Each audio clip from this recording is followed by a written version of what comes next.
बाढ़ आ रही है, सुकिया ने कहा। विशेषर ने जरा सिर उठाकर उसकी ओर देखा, फिर अपने जाल की मरम्मत में लगा रहा। बाढ़ आ रही है? क्या विशेषर ये नहीं जानता? आज 4 दिनों से जो उमस रही, उत्तर और हिमालय की तराई में जो लगातार बिजली चमकती रही, बादल गरजते रहे, वे क्या सूचना नहीं देते थे कि बाढ़ आएगी ही? बाढ़ उसके लिए कोई नई चीज है। बचपन से ही वह बाढ़ देखता आया है, उससे खेलता आया है। बीच चौर में है उसका ये गांव। 4 महीने तक तो ये एक टापू ही बना रहता है।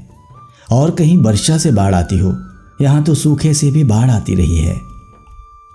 गांव सूखा, खेत सूखे, तालाब सूखे, नाले सूखे कि एक दिन अचानक शोर मचा, बाढ़ आई, बाढ़ आई। बड़ी उमस हुई, हिमालय पर बर्फ पिघली, इस चौर में बाढ़ आई। यही होता रहा है।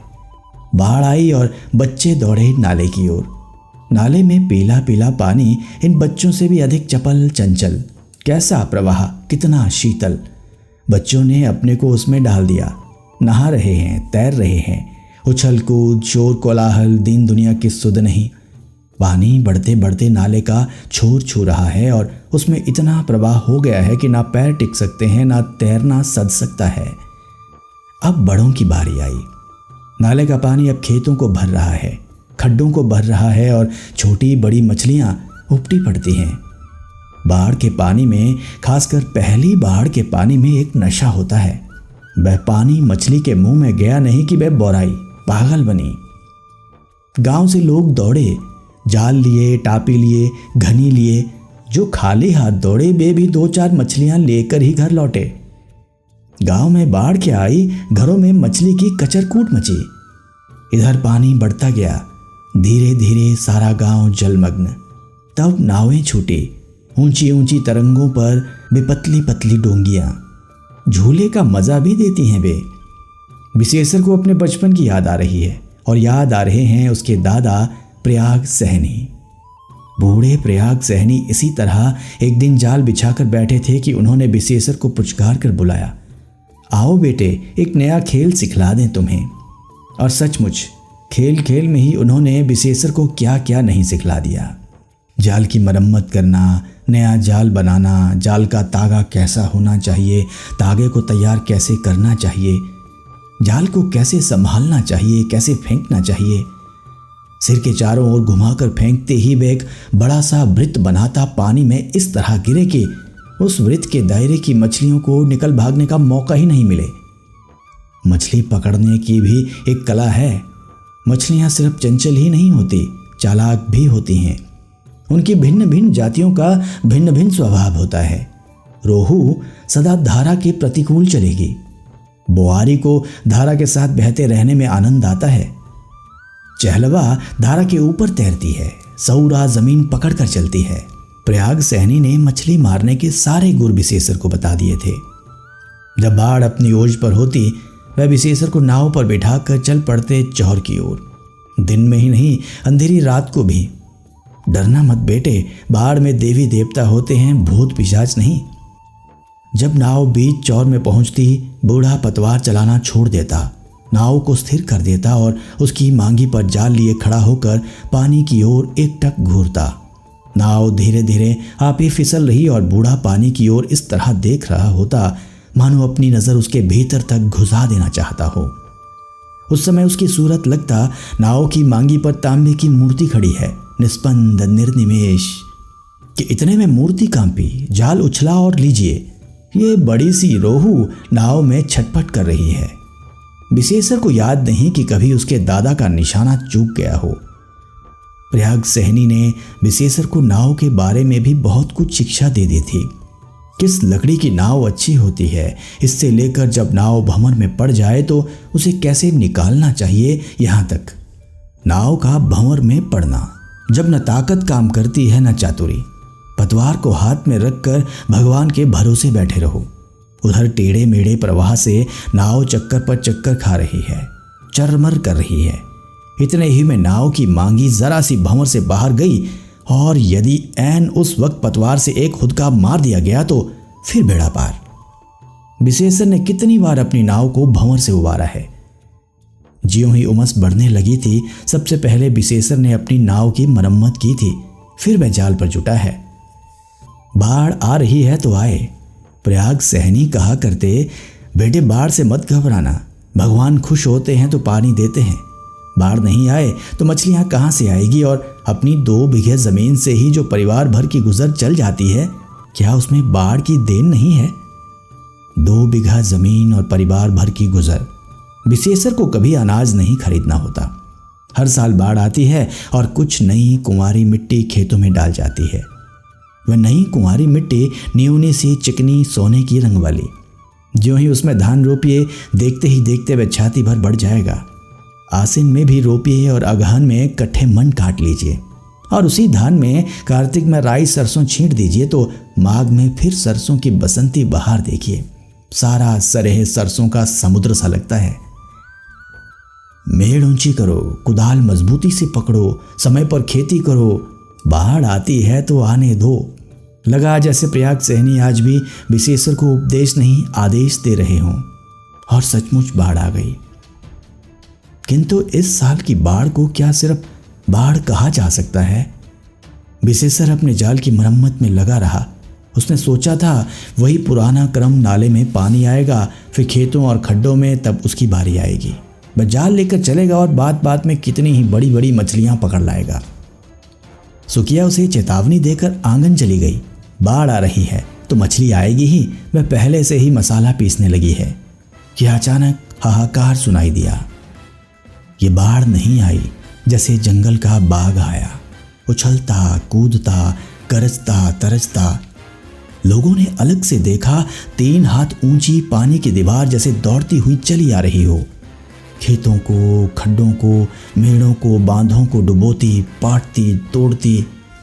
लोग भागे, हलवाहे हल बैल लेकर भागे, चरवाहे गाय भेड़ लेकर भागे। जो जहां था सिर पर पैर रखकर भागा।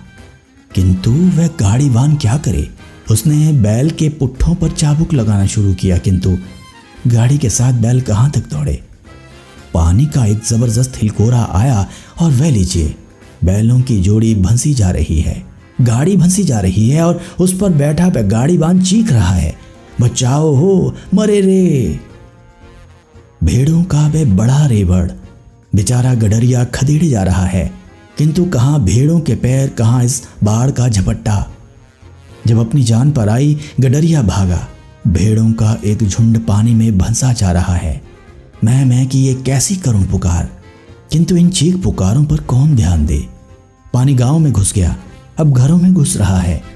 पहले सारा गांव टापू लगता था, अब हर घर टापू लग रहा है। विशेषर दरवाजे की चीजों को सहेज रहा था, ढोरों को संभालता था, चारे को संभालता था, ईंधन को संभालता था, नाव को संभालता था, जाल को संभालता था, कुदाल को संभालता था, पतवार को संभालता था, और एक को संभालता हो ताकि दूसरे को संकट में देखता। उधर आंगन में सुकिया परेशान है। अंत में वे चिल्ला उठी, पानी चूल्हे तक चढ़ाया, दौड़ो हो। विशेषर कहां कहां दौड़े, क्या क्या बचाए। पानी बढ़ता गया। बाहर की सारी चीजें भीग गई, भीतर की भीग रही है। कपड़े और अन्न तक को नहीं बचा सका वे। अंत में तो ऐसा लगा कि उसकी ये झोंपड़ी भी कहीं बह ना जाए। जो कुछ संभव हुआ लेकर वह पहुंचा गांव के नुनफर पर। गांव का ये नुनफर आज गांव का गोवर्धन बन गया है।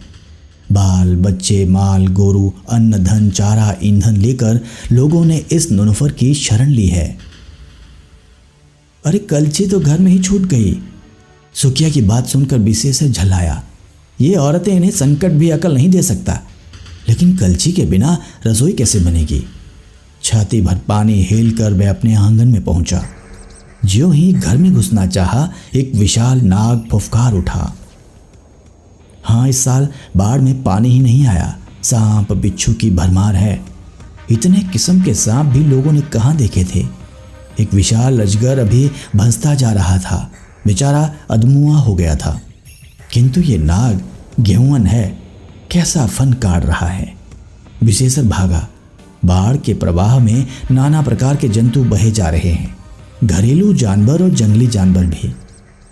वह एक ऐसा बहा जा रहा है, किस तरह कैं कैं करता और अगले पैर पटकता जाता है। सियार, हुड़ार, लकड़बग्घे भी देखे गए।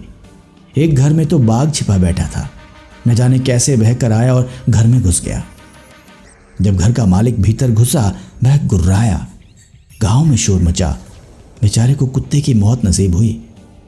जहां पहले हाहाकार था वहां वह चित्कार है, आर्तनाद है। लेकिन रोने धोने से होता है क्या?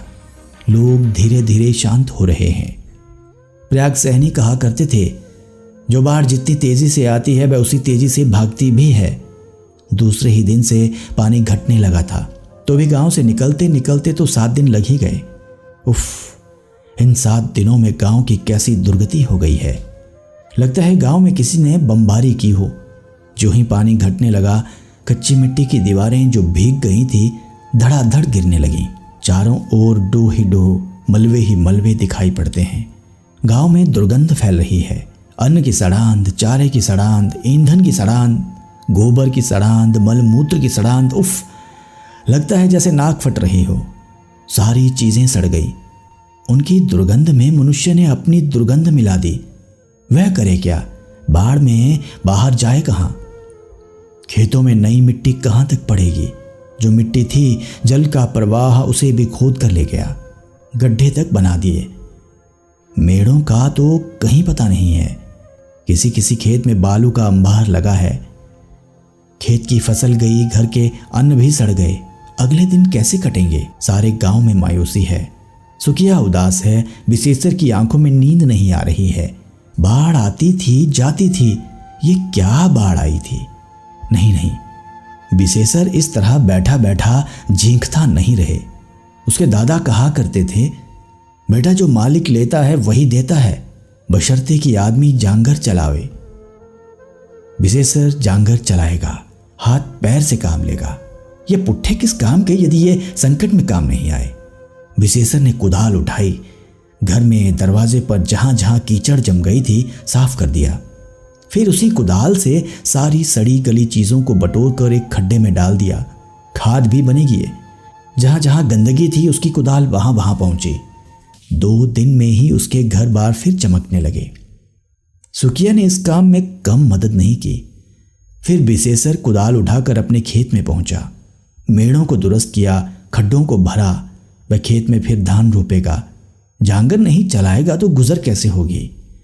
दिन भर वह कुदाल चलाता और रात में जाल उठाता है और चल पड़ता है चौर में मछली मारने। अजीब रही इस साल की बाढ़। लगता है सारी मछलियों को भी वह बटोर कर ले गई है। लेकिन विशेषर हार नहीं मानेगा। पतवार चलाते चलाते और जाल फेंकते फेंकते उसके पुट्ठे इस बात के हो गए हैं। उनका उपयोग तो ऐसे ही समय सिद्ध होता है। जब वह भोर में चौर से लौटता है, कुछ छोटी बड़ी मछलियां उसकी डेली में अवश्य उछलती होती है। दिन भर खेत में, रात भर चौर में विशेषर ने इस दानवी बाढ़ की चुनौती स्वीकार कर ली है। एक दिन सुखिया ने कहा, रिलीफ आई है, चावल बांट रहे हैं, कपड़े बंट रहे हैं। फिर रिलीफ आई है? भूकंप के साल भी आई थी। रिलीफ का क्या मानी होता है तू समझती है? मैं क्या जानूं, गांव में कई लोग रिलीफ लेने गए हैं। जो जाते हैं जाने दे। रिलीफ मानी भीख। दादा ने मरते समय कहा था, बेटा भूखों मर जाना, भीख मत मांगना। लोगों को भीख मांगने दे। तू कुदाल और जाल पतवार की खैर मना। बोरे के बोरे चावल, गड्डी के गड्डी नोट बंट रहे हैं, लेकिन विशेषर अचल अड़िग अपने काम में जुटा है। अब पानी कम हो रहा है। अपनी हंसली दे, बंधक रख कर कुछ पैसे ले आऊं और बीज खरीद कर धान रोप दूं। सुखिया कुछ उजर कर सकती थी। उसने हंसकर हंसुली उतार दी। हंसुली हाथ में रखते ही विशेषर की आंखें छलछला आईं। ये पहली बार है जब उसे बीवी का गहना बंधक रखना पड़ रहा है। लेकिन वह तुरंत संभला और हंसकर बोला, भगवान मालिक है सुक्को रानी, फसल लाएगी और हंसुली के साथ सूद में करण फूल भी लाएगी। यहाँ से 20 मील पर बीज मिलता है। दूसरे दिन थोड़ी रात रहते विशेषर यहाँ से चला और आधी रात को नाव पर बीज लाद कर पहुंचा। आज भोर ही से वह खेत में धान रोप रहा है। उसकी बगल में सुखिया है। सुखिया यूं तो घर आंगन में ही काम में लगी रहती थी, लेकिन बाढ़ के पानी का क्या भरोसा, और खेत सूख गया तो फिर धान में हरियाली आने में ही पखवाड़ा लग जाएगा। अतः वह भी जुटी है, डटी है। हरे हरे धान के बीज जमीन पाते ही जैसे सिर उठाने लगते हों। विशेषर खेत रोप रहा है और उसके रोम रोम पुलकित हो रहे हैं। बाढ़ आती है, बाढ़ जाती है। समय पर यदि खेती हो गई तो सारी क्षतिपूर्ति हो जाती है। उसकी आंखों में वह दृश्य नाच रहा है जब ये बीज लहला उगेंगे, बढ़ने लगेंगे, फैलने लगेंगे। कार्तिक में छाती भर धान आ जाएगा और माघ आते ही इन खेतों में सरसों का पीला समुद्र लहराने लगेगा। उसी समय आकाश में एक हवाई जहाज जा रहा था। इधर बाढ़ क्या आई, हवाई जहाज की भरमार हुई। नेता जा रहे हैं, अफसर आ रहे हैं, इंजीनियर आ रहे हैं, सभी देखते फिरते हैं। इस प्रलय कांड से लोगों को त्राण कैसे मिले? सुखिया का ध्यान ऊपर गया। वह बोली, वह हवाई जहाज जा रहा है। विशेषर अपनी उंगलियों से बीजों को छिटकाते और रोपते हुए बोला, हवा में मत देख, हमारा काम जमीन देखना है, हम जमीन देखें। वे अपना काम कर रहे हैं, हम अपना काम करें। और सचमुच उसकी नजर ऊपर नहीं गई। वह उसी लगन से, तल्लीनता से अपना खेत रोपता रहा।